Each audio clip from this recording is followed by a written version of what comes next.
ಮೀಸಲಾತಿ ಪರವಾಗಿ ನೀವಿಲ್ಲ, ರಾಜಕೀಯ ಉದ್ದೇಶಗಳಿಗೆ ಮಾತಾಡ್ತೀರಷ್ಟೇ. ಇವ್ರ ಮಂತ್ರಿಗಳು ಒಳ ಮೀಸಲಾತಿ ನೀವು ಕೊಡಕ್ಕೆ ಬರೋದು ನೋಡಿ. ಮೀಸಲಾತಿ ಅನ್ನೋದು ಒಂದು ಇಲ್ಲ ಕೇಳಿ, ಮೀಸಲಾತಿ ಅನ್ನೋದು ಒಂದು ಅತ್ಯಂತ ಮಹತ್ವದ ವಿಷಯ.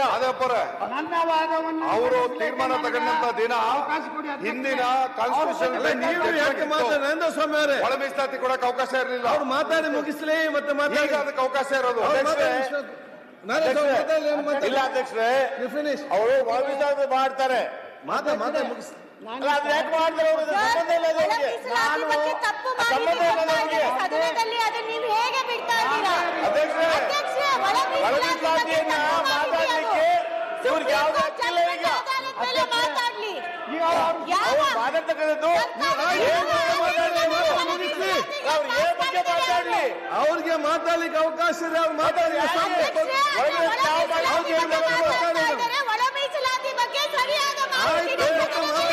ಮಾತಾಡ್ಲಿಲ್ಲ. ಈಗ ಬೇಗ ಎದ್ದೇಳವ್ರೆ. ಅಧ್ಯಕ್ಷರೇ, ಒಳ ಮೀಸಲಾತಿ ಬಗ್ಗೆ ಅವ್ರು ಯಾಕೆ ಮಾತಾಡ್ತಾರೆ? ಯಾಕೆ ಮಾಡ್ತಾರೆ ಅವ್ರು? ಈಗ ಅಧ್ಯಕ್ಷರೇ,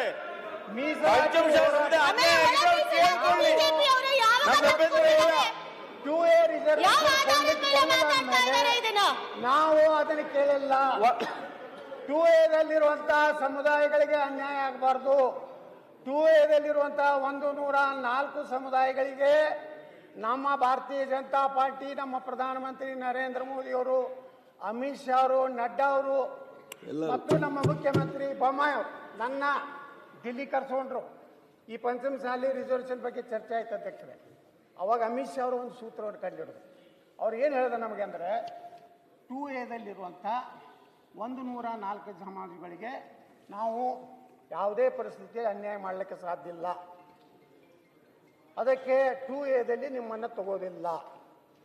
ಇದು 104 ಸಮುದಾಯಗಳ, ಅದರಲ್ಲಿ ಹಾಲಮತ ದೊಡ್ಡದು ಸಮಾಜ ಇದೆ, 104 ಸಮುದಾಯದವರು. ಅವರಿಗೆ ಅನ್ಯಾಯ ಮಾಡಿ ತಗೋದಿಲ್ಲ, ಆಗೋದಿಲ್ಲ ಅಂಥೇಳಿ ಹೊಸ ಸೂತ್ರ ಕಂಡುಹಿಡಿದ್ರು. ಸುಪ್ರೀಂ ಕೋರ್ಟ್ನಲ್ಲಿ ಮೊನ್ನೆ ಜಸ್ಟಿಸ್ ಗವಾಯಿ ಅವರು ಹೇಳಿದ್ದಾರೆ, can't give reservation based on religion. Supreme court ಭಾಳ ಸ್ಪಷ್ಟವಾಗಿ ಹೇಳಿದೆ, ಧರ್ಮಾಧಾರಿತ ಮೀಸಲಾತಿಯನ್ನು ಕೊಡಲಿಕ್ಕೆ ಸಾಧ್ಯ ಇಲ್ಲ. ಆ ಒಂದು ಹಿನ್ನೆಲೆಯಲ್ಲಿ ಸನ್ಮಾನ್ಯ ಅಧ್ಯಕ್ಷರೇ, ಆಂಧ್ರದ ಹೈಕೋರ್ಟ್ನಲ್ಲಿ ಒಂದು ಜಜ್ಮೆಂಟ್ ಆಗಿತ್ತು.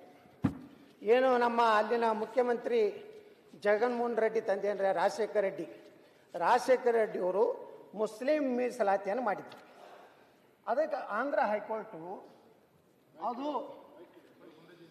ಹೈಕೋರ್ಟ್ ಏನಿದೆ ಅದನ್ನು ಕೊಟ್ಟಿದ್ದು ತಪ್ಪು ಅಂತ ಹೇಳಿ ನಿರ್ಣಯ ಕೊಟ್ಟು ಸುಪ್ರೀಂ ಕೋರ್ಟಿಗೆ ಬಂದೆ.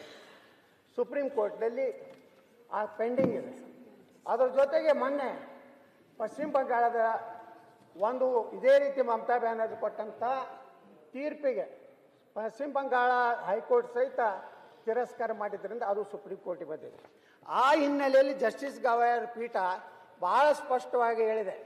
ಏನಂದರೆ, while hearing Bengal governments player challenging the decision of Calcutta high court to quash the OBC classification of 77 communities, mostly belonging to the Muslim region. SC observed that reservation could not be given on the basis of religion, but the state clarified that the basis was not religion but backwardness bench. Justice Gawai and KV Vishwanathan said. ಭಾಳ ಸ್ಪಷ್ಟವಾಗಿ supreme court ತನ್ನ observation ಮಾಡಿದ ಮೇಲೆ ನಮ್ಮ ಅಮಿತ್ ಶಾ ಅವರು ಹೊಸ ಸೂತ್ರ ಕಂಡುಹಿಡಿದು, ಮೊದಲೇನಿತ್ತು ಅಧ್ಯಕ್ಷರೇ, ಪ್ರವರ್ಗ 1 4, ಪ್ರವರ್ಗ 2A 15, ಪ್ರವರ್ಗ 2B 4, ಪ್ರವರ್ಗ 3A 4, ಪ್ರವರ್ಗ 3B 5, ಈ ರೀತಿ ಹಿಂದುಳಿದ ಇದರಲ್ಲಿನೇ ಸುಮಾರು 32% ಇವತ್ತು ಮೀಸಲಾತಿಯನ್ನು ಮೊದಲು ಮಾಡಿದ್ರು. ಅದರ ಹಿನ್ನೆಲೆಯಲ್ಲಿ ಇವತ್ತು ನಾವು ಒಕ್ಕಲಿಗ ಸಮಾಜದವರು, ಕ್ರಿಶ್ಚಿಯನ್ರು, ಜೈನರು, ಮರಾಠರು, ಇನ್ನಿತರ ಅನೇಕ ವೈಷ್ಣವ ಸಮಾಜದವರು ಎಲ್ಲರೂ ನಮಗೂ ಅದು ಮೋಸ್ಟ್ ಬ್ಯಾಕ್ವರ್ಡ್ ಇದೆ 2A. ಅದಕ್ಕೇನು ತೊಂದರೆ ಆಗದ ರೀತಿಯಲ್ಲಿ ನಮ್ಗೆ ಮೋರ್ ಬ್ಯಾಕ್ವರ್ಡ್ ಅಂತ ಹೇಳಿ 2Aಗೆ ಸಮಾನಾಂತರವಾದಂಥ ಮೀಸಲಾತಿಯನ್ನು ಕೊಡ್ಬೇಕಂತ ನಾವೆಲ್ಲ ಮನವಿ ಕೊಟ್ಟಿವಿ. ಕೊಟ್ಟ ಮೇಲೆ